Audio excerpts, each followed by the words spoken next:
Just ছোট্ট একটা জিনিস দূর থেকে দেখা তুই আমার বিচার করে ফালালি, তুই একটাবার জানলি না যে আমি ওই জায়গায় কি করছি। আমার বন্ধুটার জন্মদিন আমার ফোন দিছে, আমি যাইতে চাই না ওই জায়গায়।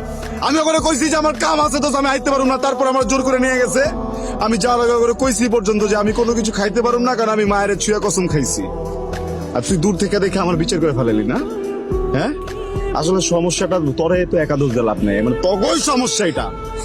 তখন জন্য সবকিছু করা লাগে। একটা পোলা যখন কিছুই করবো না, যখন খারাপ থাকবো, তখন ওই পোলাটা যে খারাপ ওই বাদাই মা তোর ফ্যামিলি কথা শুনাইবো, তুই কথা শুনাবি, ওরা সমাজ কথা শুনাইবো।